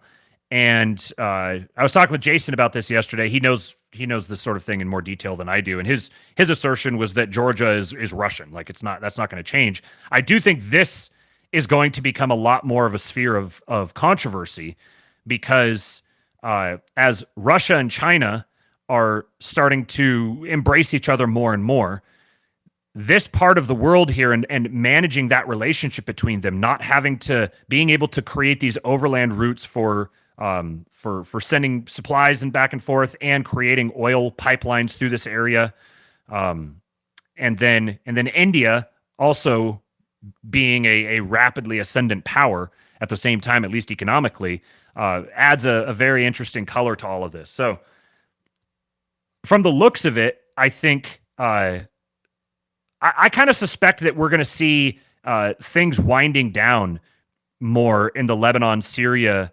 area, and conflict is going to focus a lot more intensely in the Georgia, Armenia, Azerbaijan region. But again, this is me just speculating on someone else's speculation. So I definitely recommend you guys go listen to this or watch this stream by Oliver, and I'll put it in the show notes in the audio podcast, or in it's posted on the King Pilled Substack, kingpilled.substack.com. So a Trump appointment that was kind of flew under the radar a little bit. Michael Anton has been named as Director of Policy Planning at the State Department. So Trump said, Michael Anton will become Director of Policy Planning at the State Department. Michael served me loyally and effectively at the National Security Council my first term. He has an extensive background in government, the private sector, and academia. He spent the last 8 years explaining what an America First foreign policy truly means. This is Michael Anton. And you guys know the term Red Caesar? Everyone's played around with this term for the last several years. Michael Anton is the one who coined the term Red Caesar and first started using it. He's had multiple debates, conversations with Curtis Yarvin talking about Red Caesar and monarchy, and I think he's, if I remember right, several years ago when he did the debate with Yarvin on it, I think he described himself as like a Lincolnian Republican, like a Lincoln Republican, and sees himself very much as an inheritor of the WASP Republican tradition. That's what where he sees himself. Like, could not possibly be more our guy. You guys might remember I've mentioned this several times, but when I listened to Curtis Yarvin talking to Charlie Kirk back in January, Charlie Kirk said he'd been studying Machiavelli with Michael Anton. And that's when I went, what? And that totally changed my perspective on Charlie Kirk. Because if Charlie Kirk is studying Machiavelli, and the last year has shown, I think, pretty clearly that he's been learning a lot. And this is the guy who's been tutoring Charlie Kirk on Machiavelli. And he is now going to be the Director of Policy Planning at the State Department. This is a This is a potentially very significant move. Now, take that with this report from Republicans Against Trump. Applicants for government posts, including inside the Pentagon and the intelligence agencies, say they have been asked about their thoughts on January 6th and who they believe won the 2020 election. Charlie Kirk, the right-wing activist and pro-MAGA podcaster, is among those conducting the loyalty tests. What does this sound like to you guys? Project 2025, perhaps? Heritage Foundation? Oh, Michael Anton is associated with the Heritage Foundation. Very interesting. This is from the New York Times. Want a job in the Trump administration? Be prepared for the loyalty test. Applicants for government posts, including inside the Pentagon and the intelligence agencies, say they have been asked about their thoughts on January 6th and who they believe won the 2020 election. Michael Anton is a senior fellow at Hillsdale. That's right, Kate. At the Trump transition offices in West Palm Beach, Florida, prospective occupants of high posts inside the Pentagon and the intelligence agencies typically run through a gamut of 3 to 4 interviews, conducted in recent weeks by a mix of Silicon Valley investors and innovators and a team of the MAGA faithful. The applicants report they've been asked about how to overhaul the Pentagon or what technologies could make the intelligence agencies more effective, or how they feel about the use of the military to enforce immigration policy. But before they leave, some of them have been asked a final set of questions that seem designed to assess their loyalty to President-elect Donald Trump. The questions went further than just affirming allegiance to the incoming administration. The interviewers asked which candidate the applicants had supported in the 3 most recent elections, what they thought about the events of January 6, 2021, and whether they believed the 2020 election was stolen. The sense they got was that there was only one right answer to each question. This account is based on interviews with 9 people who either interviewed for jobs in the administration or were directly involved in the process. Among those were applicants who said they gave what they intuited to be the wrong answer, either decrying the violence at the Capitol on January 6th or saying that President Biden won in 2020. Their answers were met with silence and the taking of notes. They didn't get the jobs. 3 of the people interviewed are close to the transition team and confirmed that loyalty questions were part of some interviews across multiple agencies and that the Trump team researched what candidates had said about Mr. Trump on the day of the Capitol riot and in the days following. Candidates are also rated on a scale of 1 to 4 in more than a half dozen categories, including competence. Again, this is like part of the Project 2025 project was the I'm trying to remember the name that they gave it, but basically recruiting and educating or putting the recruits through a pretty rigorous how-to government protocol that sounded very much like this. Caroline Leavitt, the incoming White House press secretary, declined to address specific questions about the topics being raised in job interviews. Instead, she said, President Trump will continue to appoint highly qualified men and women who have the talent, experience, and necessary skill sets to make America great again. And then down here it says, Charlie Kirk, the right-wing activist and pro-MAGA podcaster, is among those conducting the loyalty tests, along with members of the personnel team. That team is led by Sergio Gore, who has helped run the publishing company that produces the president-elect's books and ran a multi-million-dollar super PAC that supported Mr. Trump. The more policy-focused interviews have been conducted by members of the transition staff and by potential agency heads, such as Kash Patel, Mr. Trump's choice to lead the FBI, and Tulsi Gabbard, his pick to be the director of national intelligence. For some applicants, the process was a jarring mix of substantive policy discussions and clear attempts to assess their fealty. 2 applicants said they were impressed by the quality of the questions on how to get new technology into the Pentagon or change the structure of the intelligence agencies, only to be shocked by the final questions. And then they just kind of bitch about a bunch of stuff here. At the time, Mr. Trump brought back into the White House his close aide and body man, John McEntee, to serve as his loyalty cop. Mr. McEntee had no experience in government hiring, but Mr. Trump appointed him in early 2020 to take over the powerful presidential personnel office, giving him the specific task of finding and firing the snakes. Mr. McEntee got to work fast. He and his team incorporated a questionnaire designed to test loyalty in the hiring of government employees. As they were doing that, Mr. Trump's lawyers were quietly working on a plan called Schedule F that would make it much easier to fire career civil servants. Such employees have protections to keep a stable level of expertise from one administration to the next, regardless of whether the presidency switches from one political party to the other. Mr. Trump's allies have made clear that Schedule F will be brought back in his second term. And then related to that is this report. Reese Gorman on December 5th said, spotted Trump advisor Alex Bruesewitz on the Hill for meetings on the Senate side today. And Matthew Boyle, Washington bureau chief for Breitbart, said, "Am told that Brucewitz's meetings on the Hill have focused in large part on how Trump's successful return to the White House was achieved by largely bypassing traditional media outlets, thereby diminishing their influence. He argued that if Republican senators were to yield to pressure from negative media coverage in making decisions about cabinet appointments, they would inadvertently be handing the media back its power. This perspective was reportedly well received among the senators per aides present at these meetings. This is a growing theme among Republicans. The establishment media are useless."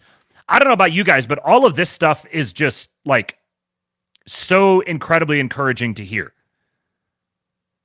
It's funny, like the Republican senators are like, they send a young dude out here to be like, "Hey, so check it out. Here's how it works.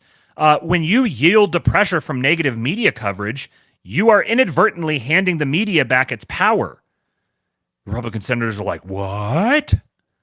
These dumb old boomers.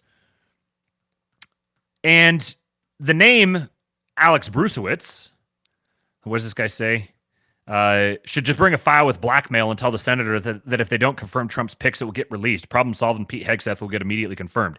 Honestly, as Tom Luongo says, the Manila envelope quotient, the MEQ, I wouldn't be surprised if there is some Manila envelope happenings going on in all of this. But this is Alex Brucewitz, the 27-year-old political strategist whose goal was to introduce the real Donald Trump to the podcasting community. He had a brief cameo with Andrew Schultz after he explained to Trump that he was the biggest influencer in the world. How interesting is this stuff? See, this is the fun You know, stuff. he's Alex he's is an a good influencer. kid. Yeah, he's a good kid. You know, I asked him, I said, "Alex, let me ask you a question." Sure. And I wasn't. Oh, you're not telling him he's got I time said, now. give him a little more time. What the hell? Can I override Alex? I don't know. Yeah. Unlike Biden, he can't. I can. I can say, "Alex, I'm doing it." He'll say, "Thank you, sir." No, Biden can't. They turn the cameras off with this guy. Do you ever see it? The cameras are off. The lights go off everywhere. Because you see, he's in deep. We're in no trouble. Yeah. But I'll tell you what.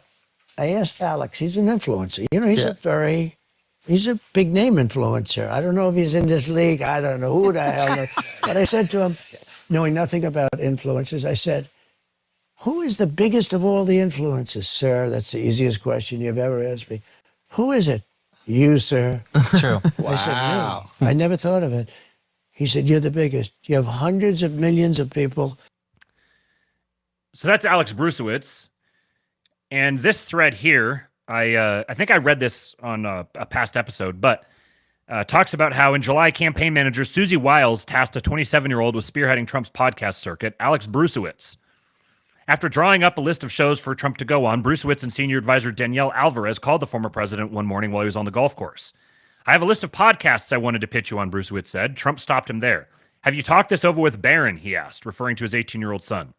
"No, sir," the young staffer told him. "Call Barron and see what he thinks and let me know." After scrambling to contact Trump's youngest son, who Melania has shielded from the political fray, Brucewitz got Barron's sign-off. Their plan was to start with Aiden Ross, a young provocateur mostly known for collabs with celebrities on live streams of video games. The podcast strategy was set in motion. Like with all things Trump, he relied on trusted family to serve as an arbiter within his operation and guide his strategic decision-making. In this case, it was Barron. Over the next few months, Brucewitz, coordinating with Barron, booked Trump on a marathon of frat-like podcast interviews with hosts who have massive young male audiences. Logan Paul, Theo Vaughn, and Joe Rogan, who boast the most popular podcast in America. And then I think that's basically the gist of it. So that guy, Alex Brucewitz, is the one who has been entrusted to go around and bludgeon the Republican senators into understanding how to work with the media. Okay. So here's this article from Mr. Yarvin. This is on Gray Mirror, Gray with an A, the American way, Gray Mirror on Substack. He says, "It's not easy from here. Please don't shoot at the red dots." He says, "Well, it is easy from here." Please read that first if you haven't already. And the link here is for a previous post that he wrote November 25. It's easy from here. So now he's posting it's not easy from here. It would be easy. It would be easy if we were pointed in the right direction. Fortunately for our enemies, we are still pointed in the wrong direction. Since this will not change easily, I expect it to be hard. I even admit that I want it to be as hard as possible, since I think a change in direction is necessary. Only unbent reality can inflict that change. Napoleon said, "Always focus all energy on the decisive point." Generally, in a problem, there are few decisive points. If you focus energy on other points instead, you may be pumping joules into a problem that can absorb infinite joules. It may heat up and turn white and even spall a little, but you are just not going to make any kind of a hole. Always consider the possibility that you're heating a heat shield. It's always exciting when you pump a lot of energy into some target, but you're always looking for some kind of a threshold. What is that threshold and how close to hitting it actually are you? Do you implicitly expect that 0.1% of the work can trigger some kind of autocatalytic process that will magically do the other 99.9%? Also, when an enemy bomber flies over you and you see that it has red dots on the bottom where your friend's already shot it, please don't shoot at the red dots. Case in point from Senator Mike Lee of Utah. Senator Lee was a Supreme Court clerk for Justice Alito. He certainly knows his constitutional law. Shooting at the red dots, the senator remarks, and this is from Mike Lee's tweet, "The crucial question for DOGE is this. How can we reverse the dangerous modern trend in which Congress, 1, recognizes no limits on federal authority, and 2, delegates most of its lawmaking power to unelected bureaucrats? This wouldn't happen if we stuck to the Constitution." To which the DOGE father responds, 1000% yes. That's it. We're cooked. Unless it's a cover story, of course. It's worth reading the whole thread. It is pure conservative coal, a complete black pill. In fact, it was clear that based was over as soon as a senator put it in his handle. It's okay, say keyed. To start the thread, Aaron Levy, a serious person who runs a major company, points out that the USG, which in fiscal year 2024 spent $6.75 trillion and received $4.92 trillion, can balance its budget by 2029 by spending just 3% less a year. He illustrates this with math. Completely achievable, he calls it, then takes an Uber to his condo on Pluto. He could ask Senator Lee what it would take to persuade the Congress to cut federal spending across the board by 30% or 3%. I would buy a timeshare on Pluto first. Also, sadly, running a deficit is about the 20th biggest problem this screwed up country has. Nothing good will happen in these United States until the ghost of Ronald Reagan is banished forever from the Republican Party. What did I say about shooting at the red dots? In 1981, America was still a serious country, compared to now anyway. It is a fallacy to assume that we can pump more joules into the same target. We have less to pump. When we print out the final report of DOGE and put it on a shelf next to the 47-volume work product of Reagan's Grace Commission, which will look more serious? And he has a quote here from the Grace Commission. 47 volumes. Think about all the people who put all that work into all those reports. Some of them must still be alive today. They must know that if none of this work had ever been done, the world 40 years later would not be even slightly different. Sad. The basic problem here is that there are 3 stages of political enlightenment, and we're stuck in the second. Or at least Mike Lee and Elon Musk are stuck in the second. If they could ever get to the third, continents will shift. But they won't. The stages. 1. Political symbolism is the same as political reality. Stage 2. How can we make political reality match political symbolism? Stage 3. What political reality works best with our political symbolism? You can pump as many joules into number 2 as you want. It is a heat shield. It will heat up and turn white and crackle and pop a little. Maybe some pieces will even fly off. But fundamentally, the system is built to resist the weapon that you were attacking it with. It has been resisting this same attack successfully since 1933 when it was deployed. Please stop shooting at the red dots. What does Mike Lee want? He was a Supreme Court clerk, so he's at least as smart as you or me. In fact, the senator is expressing an important doctrine in American constitutional law, the non-delegation doctrine. This doctrine went to sleep in 1933 and has never woken up. Hilariously, the Wikipedia page for non-delegation in the U.S. is just a link to administrative law, legislation delegated to the executive branch, quote unquote. What Mike Lee wants, in fact, is for the United States to revert to its previous form of government. From our Fourth Republic, which is a national administrative state, he wants to go backward to the system of the Third Republic, a national libertarian state. On its face, this seems not unreasonable. Perhaps the senator has even walked around one of our major cities and observed that every building in America worth saving, not to mention the whole American economy, was inherited from the Third Republic. However, it is worth noting that as a matter of legal history, the Constitution is not a document of the Third Republic, 1861 to 1933, but the Second, 1789 to 1861. While our Fourth Republic, as it really exists, would certainly strike the historical drafters of this document as a bizarre mutation of their design, so would the Third. The Constitution describes a republic which is federal, not national, an entirely different form of regime. This is why we call states states, a word literally implying full political sovereignty. Few in the 18th century, or for that matter, the first half of the 19th, could imagine the Union having either the right or the power to coerce a state to remain in the Union. The real Fourth Republic is the bureaucratization of FDR's de facto monarchy, as encoded in the Administrative Procedure Act of 1946. The Administrative Procedure Act, not the Constitution of 1789, is the legal foundation of the administrative state as we know it today. Well, if you don't count the Civil Rights Act of 1964. The man knows exactly what he's doing. Are we in the Fourth Republic or the Fifth Republic? I suppose you can debate amongst yourselves. Senator Lee's hybrid reverence for the Second and Third Republics, he feels no passion at all, I fear, for the Articles of Confederation, let alone the instrument of government, is a classic case of wanting to make the reality match the symbolism. Obviously, as an American, I have to say it's understandable. I think that in many ways, these regimes and the people who ran them were much better than ours. But they were different regimes. Not only do they not exist anymore, but the forces which destroyed them remained, or so at least we must assume by default, active after their demise. We feel ourselves working against the natural forces of history when we try to restore them, often purely based on a mythical pseudo-history. Revived to gaze upon the present, the statesmen of the time would probably see the impossibility of restoring their past from our present, if only because they would so acutely notice all the ways in which the present is manifestly inferior to the past. Yet there is method in the madness of Senator Lee and, of course, of Elon Musk. Let's look at the problem from the point of view of, if Allah will forgive me for using the word, the classic California libertarian. He's already unhappy that I used to be one. The libertarian notices that SpaceX has to submit a 100-page report, or whatever, about the risk that their booster will hit a shark when it lands in the Gulf of Mexico.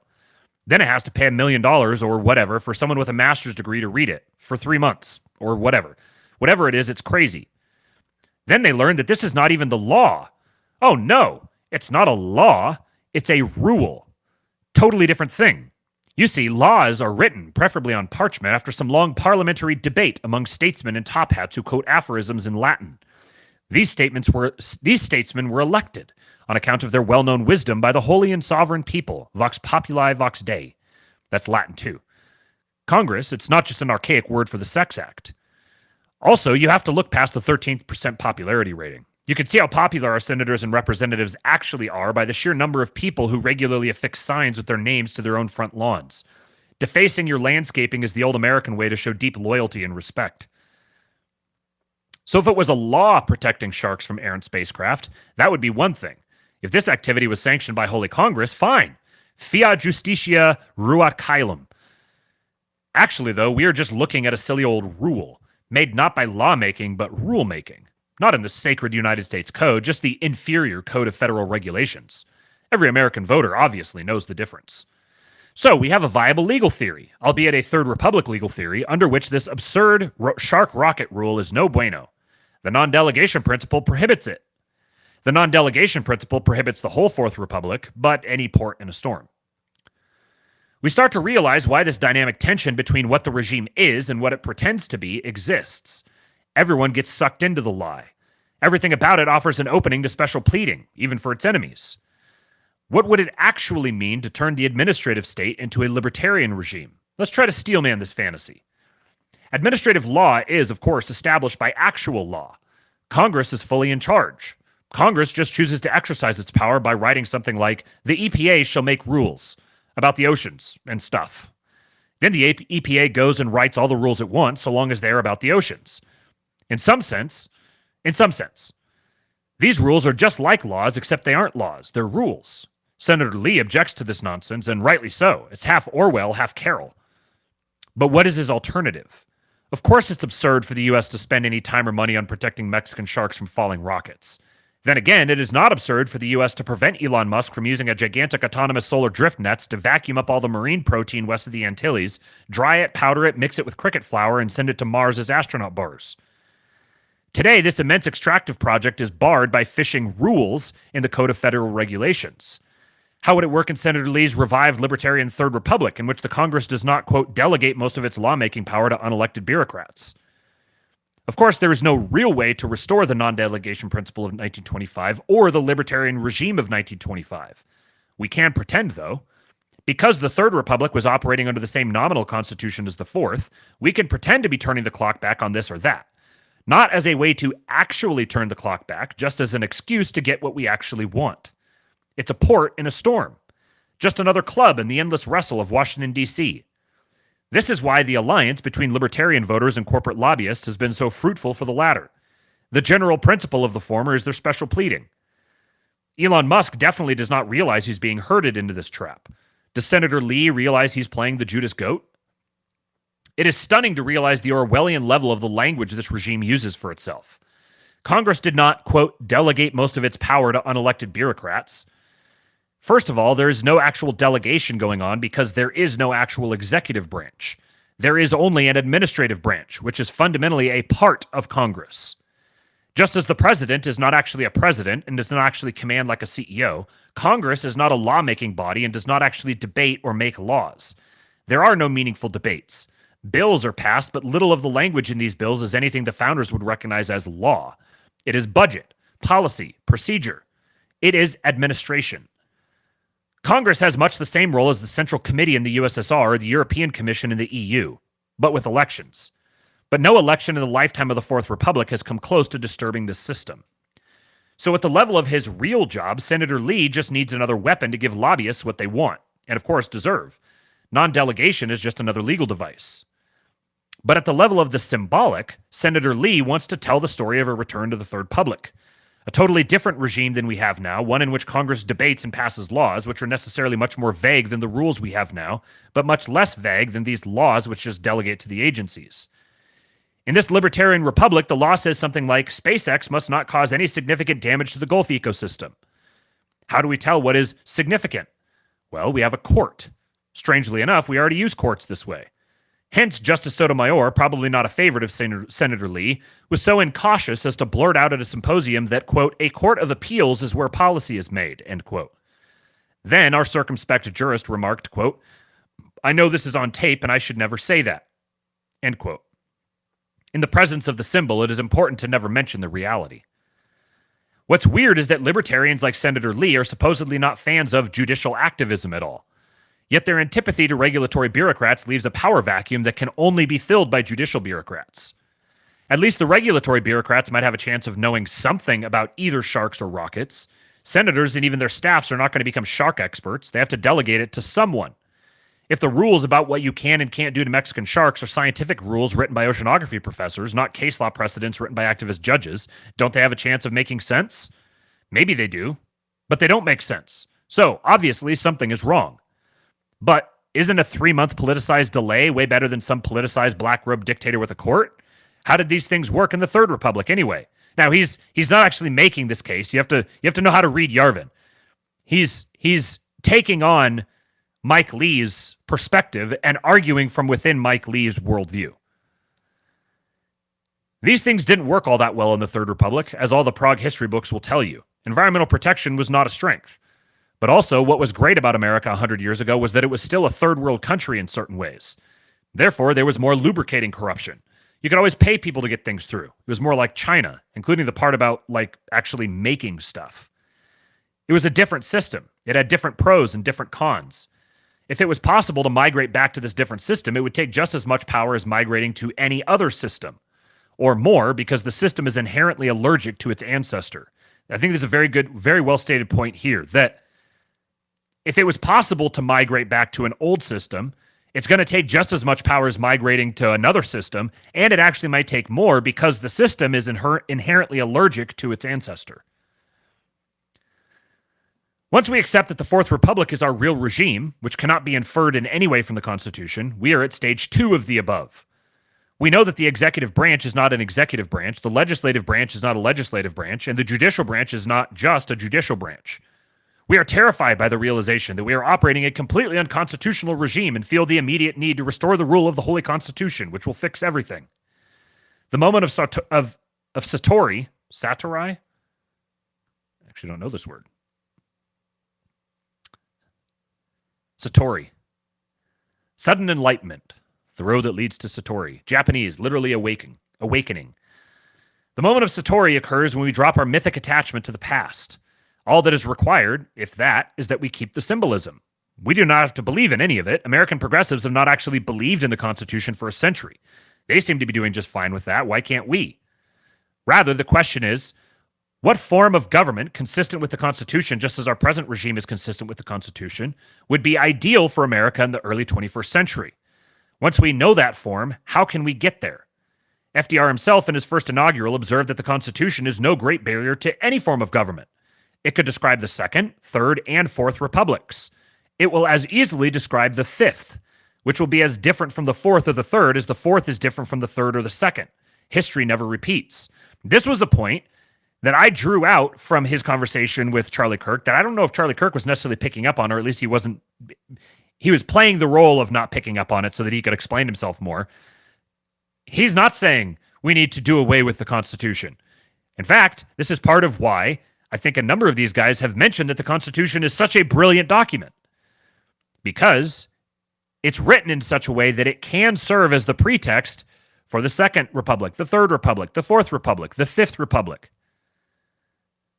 So if you're wanting to determine what the Fifth Republic is going to be, you start with what would be ideal, tie that back into the Constitution, and there you have your legal and rhetorical justification for getting to that.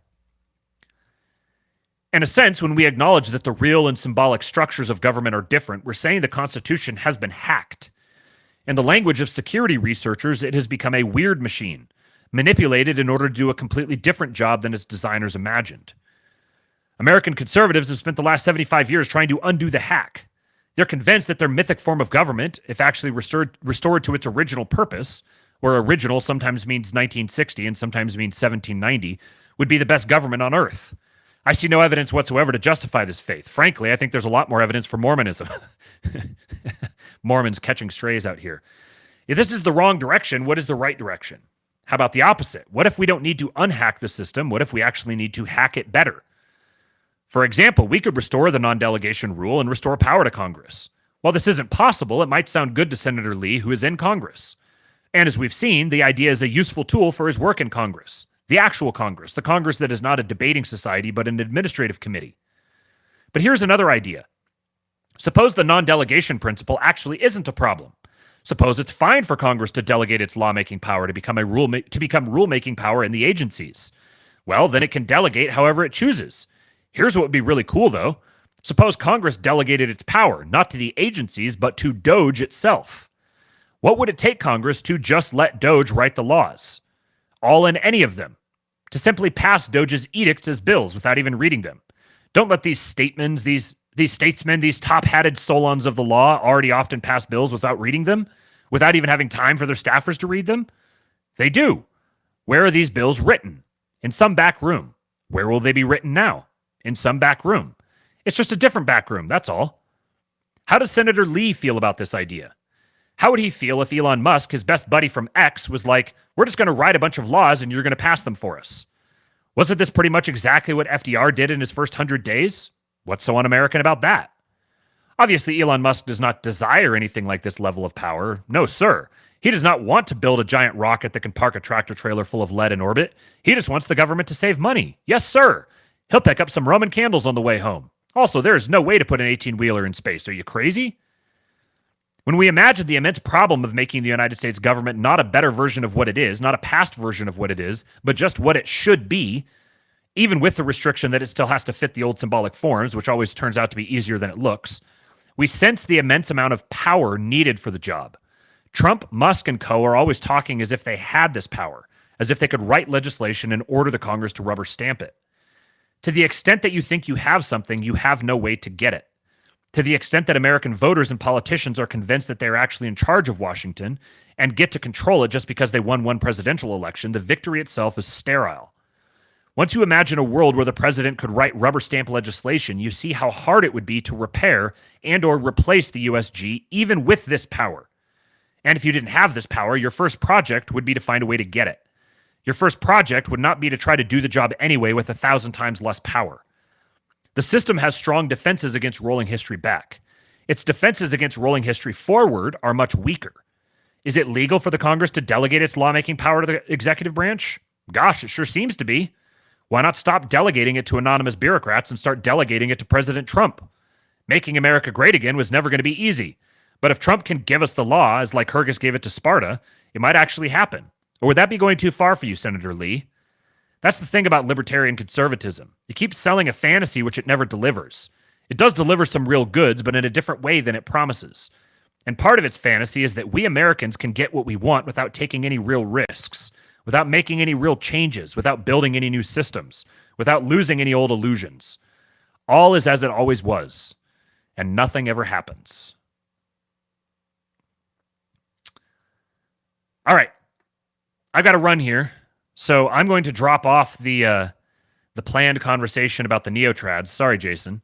But I'm going to end it there for today. Got a super chat.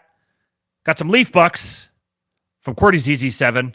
5 of them. He says, based on what? Based on force, and the base of force is violence. Thank you, based God. Sounds very much like something you would write. Well, I appreciate you guys. Thank you for showing up. I will be back tomorrow with another episode of the Astrolabe. Do me a favor and hit the like button on your way out. We've still got 155 watching and only 68 likes. I'm not going to badger you guys. Just do me a favor and hit the like button. Follow me on Twitter at RealKingPilled. Go join the KingPill Discord, kingpill.com. Be on the lookout for interesting new things coming down the pike. And I will catch you guys tomorrow. When they took a shot at my hero, and they tried to kill the next president of the United States, enough was enough. And I said, let Trumpomania run wild, brother. Let Trumpomania rule again. Let Trumpomania